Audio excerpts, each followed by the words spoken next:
going to try and show you very quickly how I go about putting together a track. I know that a lot of people have reached out over the past several months. You know, how do you start a track?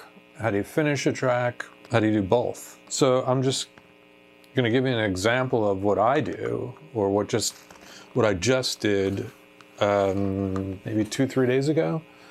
It was the morning, I picked up the guitar while I was maybe reading the news online. My opinion is, if you pick up an instrument and you're not doing a scale practice or something like, you know, something like something for dexterity, if you're not doing something like that, or if you're not doing, you know, you're playing someone else's song.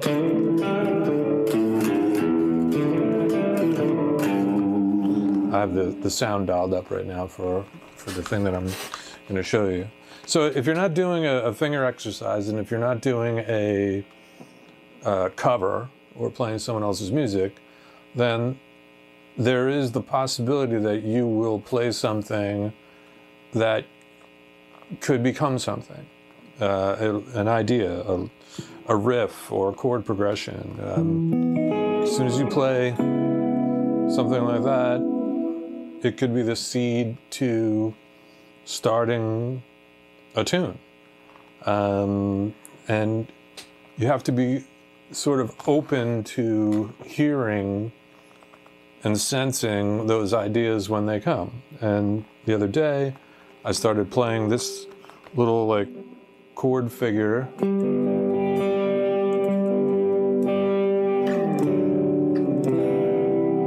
That's how it started, which is basically a G, D, C kind of thing, but with this voicing on the G,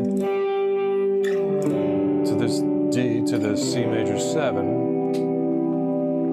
And then I thought, like, oh, I can go. And then I have my little progression. So what happens right there? Immediately, I'll have a song template up and ready to go. And the template will really just have some basic tracks, empty tracks available that are already busted and set up so that I can just literally plug my guitar in and I'm in. You know, arm a track, I'm in. So like right now, I'm in on the track that I eventually wound up putting the initial scratch of.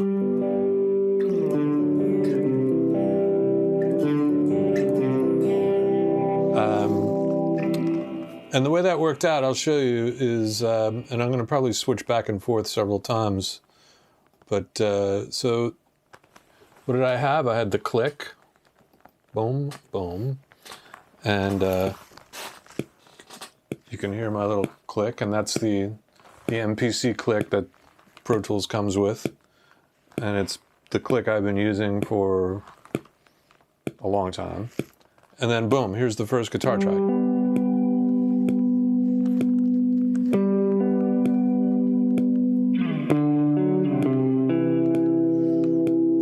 And I'm actually going to do some other camera angle things so that I can show you guys what I'm talking about.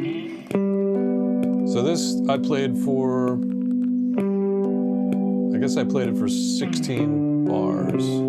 Yeah. So this wasn't cut and pasted. This is a 16 bar loop, or a 16 bar section. And I will show you that it's not looped.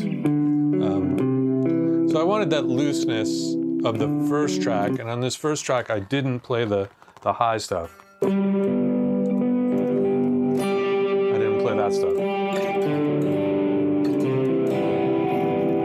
I just played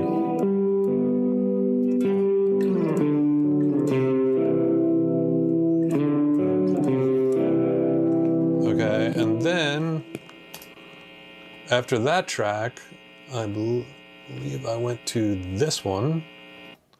So this will be, that was the initial,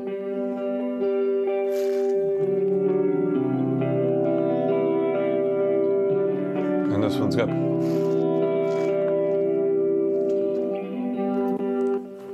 And that has some, you know, jangly delay and reverb on it. So like here's without the delay and reverb.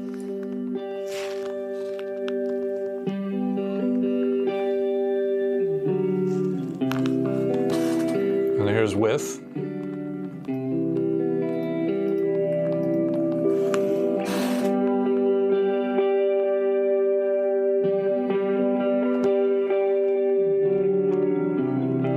So that's a dotted eighth note, I believe. Those two tracks, so this is the way they sound when they come together. Boom.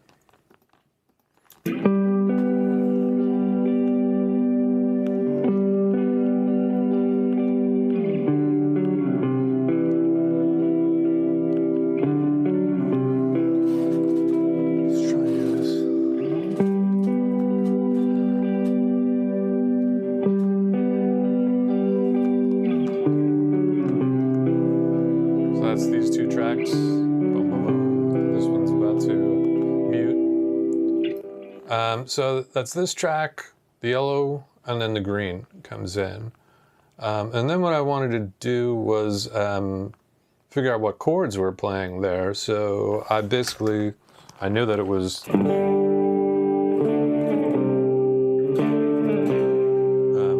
DC, DC. Back, now we got the keyboard. And then we have the keyboard, and that's right here.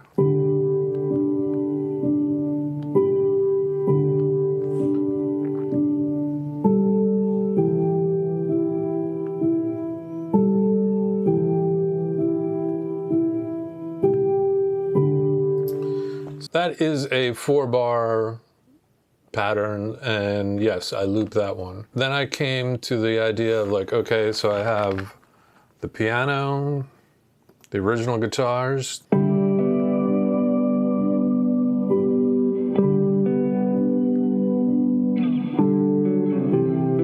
so it's basically this.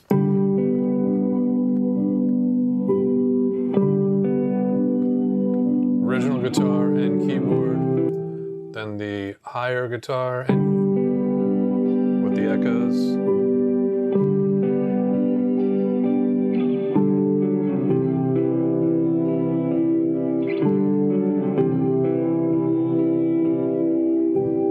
And what I added next was a double-tracked muted thing, like a little that.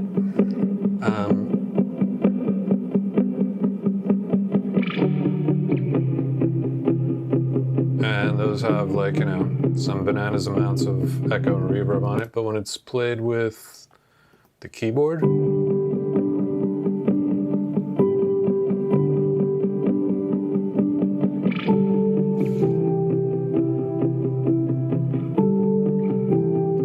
and then you have with the two main guitars,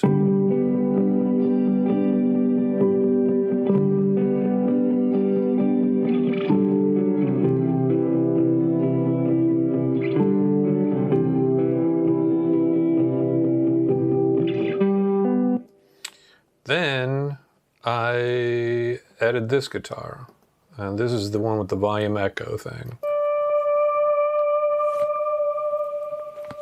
That's this purpley blue thing here. So you get the picture on what that track did.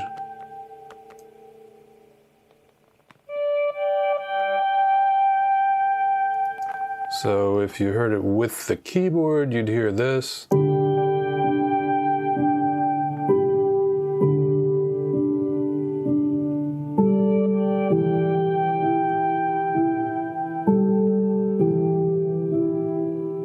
And then with the two guitars.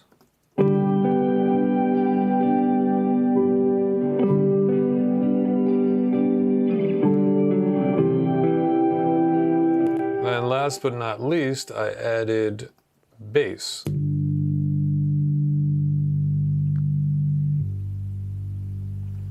And as you can see, that's not looped either. I don't like to have too many things looped because it starts sounding mechanical and quantized and cut and pasted. So this gives it like a bit of a real feel, because it is real. There's bass and piano.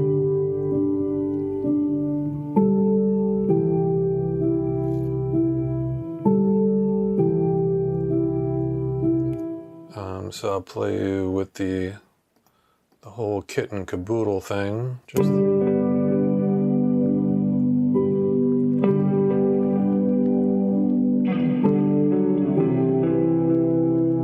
that's everybody. And then here's where the high guitar comes in.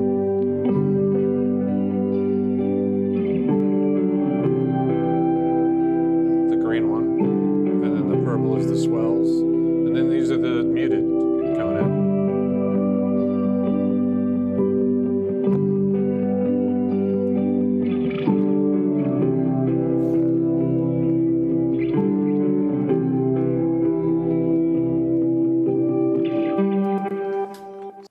The idea to be ready and open to ideas and parts, and then getting yourself into the mindset of assembling those things into a composition, putting them in some sort of order so that you can start to suss out whether it actually is an idea or not.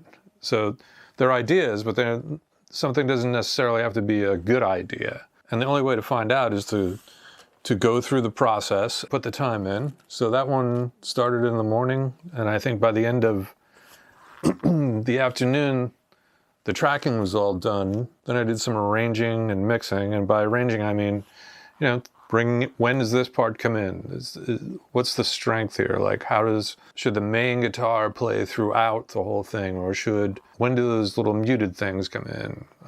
Does it need a high melody? And that's where the auto volume thing with the volume echo high thing came in. The piano was for a bed of chords, so that there was still some chord structure and some movement besides what the guitars were doing. And then the bass is simply there for support, to add some foundation to the whole thing. I could have easily done it without bass. I could have done it with, at some point I could do it with drums. That could be another, a bit of a journey. And then what'll happen with the drums is, when I add drums, then what I have to be prepared for is that maybe the bass won't work necessarily the way it's played.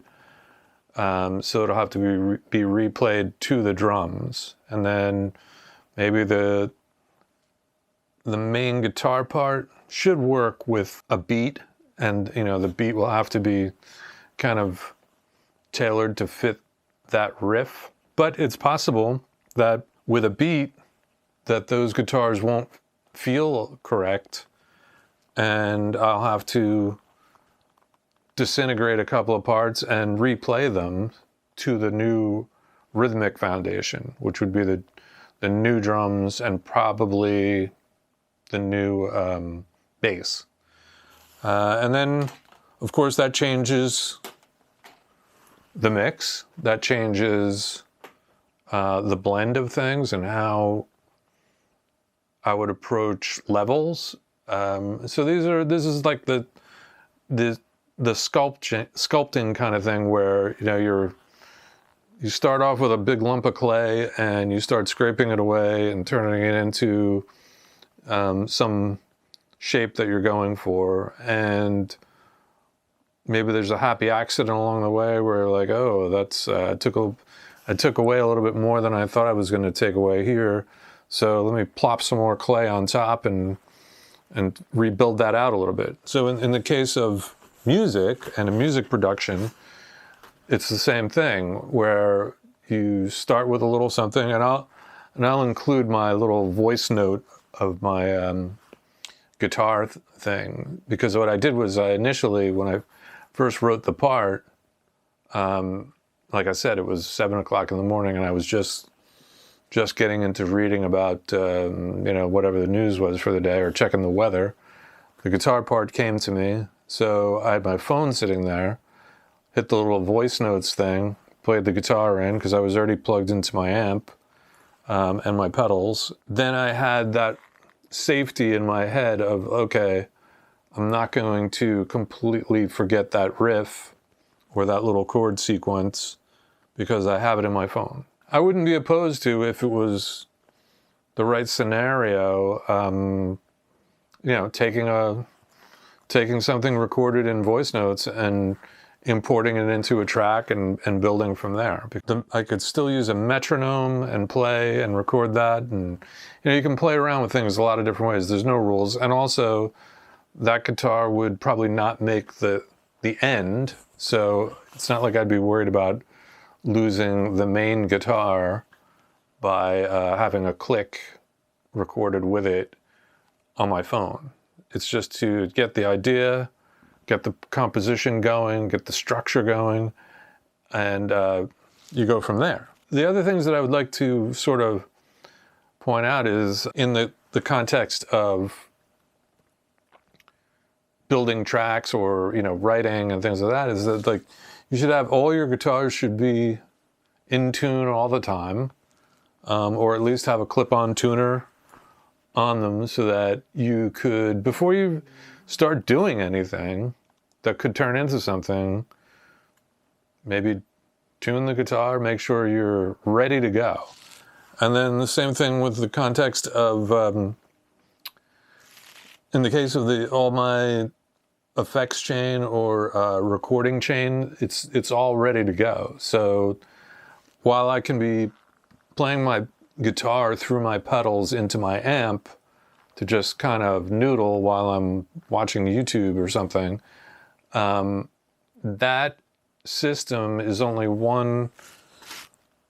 I could take this cable, you can't see it over here, I could take one cable, swap it with the output of the pedal board that's going to the amp, and plug the last pedal into that, and it's automatically going into my digital audio workstation, my DAW. And all of my tracks are already set up for input from that particular recording chain, and boom, I can lay tracks quickly. I even go to the point where, I have things set up where I know I'm gonna do, typically there'll be some guitar doubles and things like that. So I'll have tracks set up already panned so that I can record mono, but then drag the audio region into a panned left track and then do the next track and drop that one into the panned right track or channel, whatever you want to call it. And boom, I have my guitars in stereo, ready to go. I have my go-to reverb set up on Sen 1 so that I can have a little ambience. And I definitely have my go-to delay set up on the Sen 4, which would be my quarter note delay, but sometimes I'll change it to an eighth note, you never know. I might get wild. So the click, that's the other thing, is for those of you that are like writing at home in your studio, or even if you're noodling around out in your living room or whatever, I think it's a good idea, and especially in the case that all the phones, you can have a metronome app.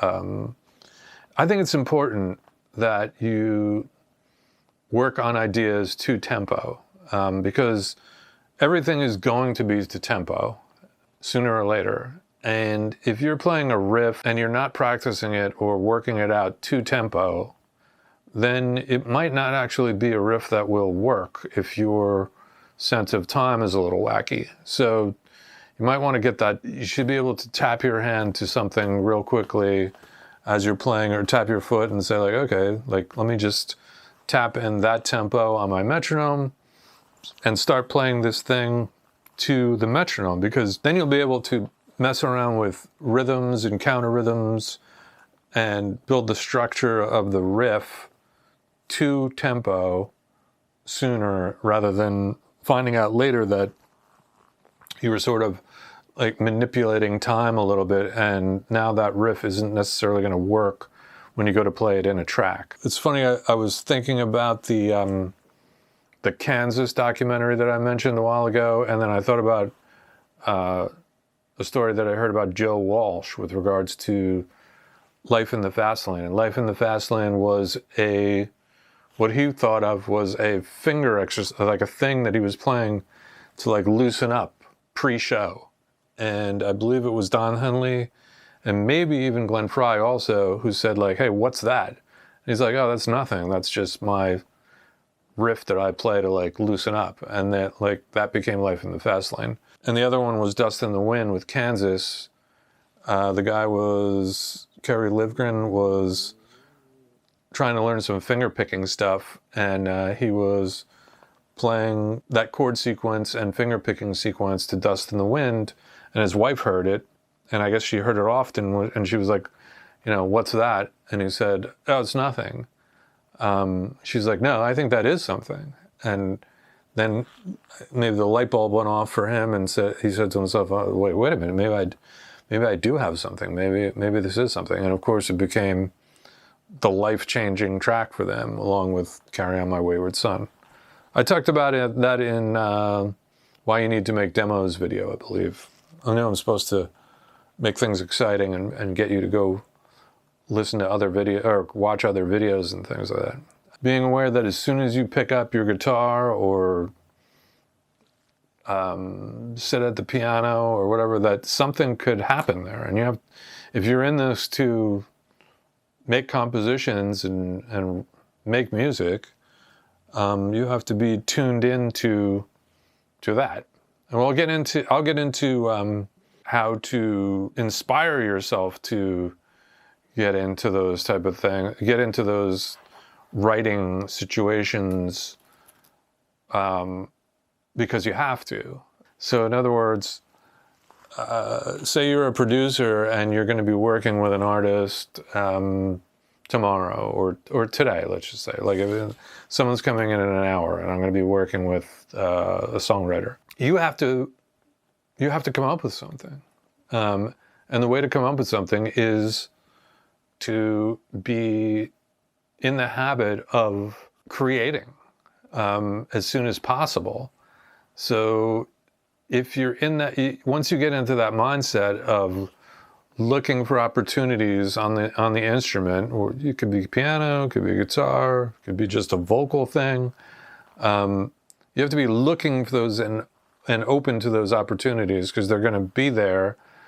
And then sometimes you just have to kind of make them happen. So you have to say to yourself, like, I'm going to write something right now in a minor key, or at least start writing something in a minor key and get something happening, because we need to get something happening. And then, you know, it might not stay in that key, it might shift around or whatever, but you can't be just, you know, staring at the ceiling going like, I wonder when like something is going to just pop into my head. You have to get into the mindset that you need to dig the crates, dig around on samples, dig around on chords, dig around on splice, or you know, listen to other music and say like, oh, there's something similar to what I wouldn't mind doing a track a little like that, and that's how it can begin. I hope that's enough for today. I hope that some of you get something out of this. I'm going to put together some of this video stuff and try and make it as palpable as possible.